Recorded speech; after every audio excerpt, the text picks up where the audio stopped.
Herkese selam.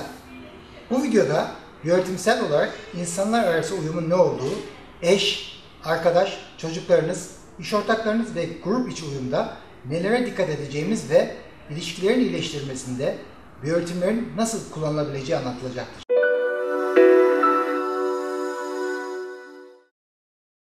Biyoritmleri kullanarak insanlarla ilişkilerimizi nasıl düzenleriz? Kendimiz için biyoritmlerin farkına vardıktan sonraki adım, biyoritmlerin bizim için yaptıklarını başkaları için de yapması gerektiğinin farkına varmaktır. İki kişi uyumunda fiziksel, duygusal ve zihinsel her üç ritim bazında hesaplama yapılır. Sonuçta iki kişinin uyum yüzdeleri ve toplam uyum yüzdesi bulunur. Bu yüzde sabittir, değişmez. Toplam içerisinde hangi ritim yüksek oranı gösterirse bu ritim ilişkideki en güçlü niteliği yansıtacaktır. Fiziksel ritimlerdeki uyum faktörü ne kadar yüksekse fiziksel gayret gerektiren işlerin üstesinden beraberce seve seve gelirsiniz. Biyoritmlerde ayrılık ne kadar fazla ise o kadar fazla telafi edici yaklaşıma ihtiyaç vardır. Zira iyi bir gün olması veya iyi geçirmek isteniyorsa belli bir uyumun sağlanması gerekir. Ortaklardan biri fiziksel pozitif devrede, diğeri negatif devrede veya kritik günündeyse o kişinin inisiyatifi ele almasına izin verilmelidir. Uyum sadece iki kişi arasında geçerli olan bir husus değildir. 3, 4 ya da daha fazla sayıdaki ikililer arasında da bir uygunluk değeri bulunabilir.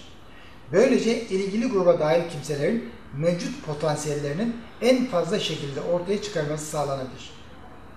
Örneğin bir spor takımı yedek oyuncuları da hesaba katarak her bir oyuncunun yüksek pozitif fiziksel dönemde olması birbirleri arasında en iyi uyumun bulunması esasına göre seçilmelidir.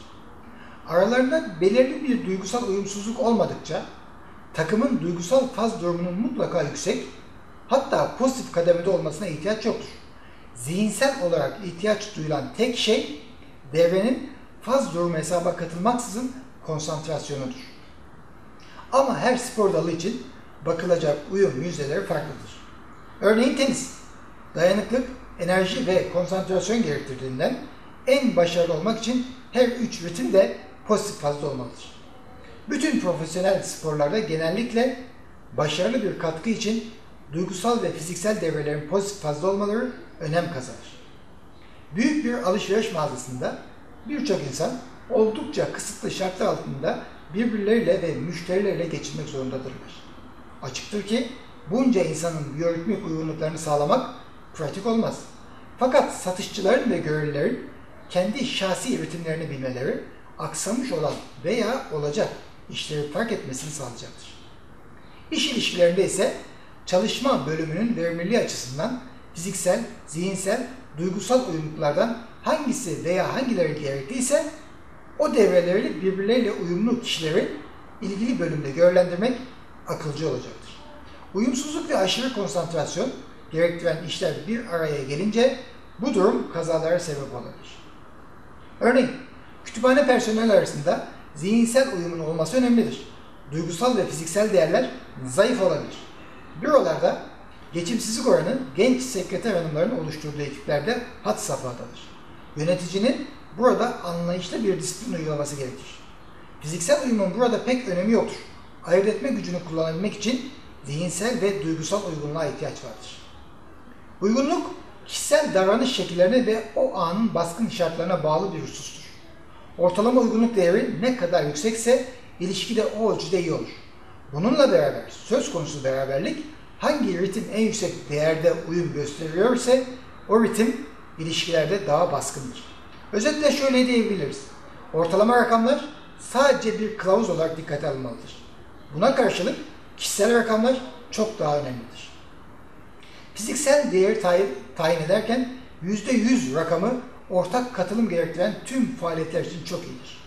Çok benzer ritimlerin gerilim yarattığı evlilik ya da aile içi ilişkiler gibi uzun süreli ya da yakın beraberlik dışında duygusal devrede %100'lük uyum değeri birçok ilişkiler bakımından çok iyidir. %45 ila 65 arası bir uyum evli çiftler için en iyi değerdir. Zira ritim fazları arasında hafifçe fark olması sabit bir uyarım sağlayacaktır. Zihinsel ritimle alakalı her işte %100'lük bir değer en iyi sonucu verir. %50 ve daha düşük bir uyum zihinsel yaklaşımlarda zıtlıklara delalettir. Böyle zamanları geçiştirmek için nezaket ve diplomasi gerekmektedir. Bir arkadaşla iş ilişkisine başlarken uyum değerinizi hesaplamanız akıllıca bir davranış olur. İyi ve kötü günlerinizi fark edişiniz her türlü ilişkilerinizde size yardım edecektir. Özetle biyoritmsel uyumunuzu bilmeniz eşinizle, çocuklarınızla, akrabalarınızla, iş arkadaşlarınızla ve diğer insanlarla uyum sağlamanıza yarayacaktır. Astroloji, biyoritim ve numeroloji konularında bizi takip edebilirsiniz. Mutlulukla kalmamız dileğiyle.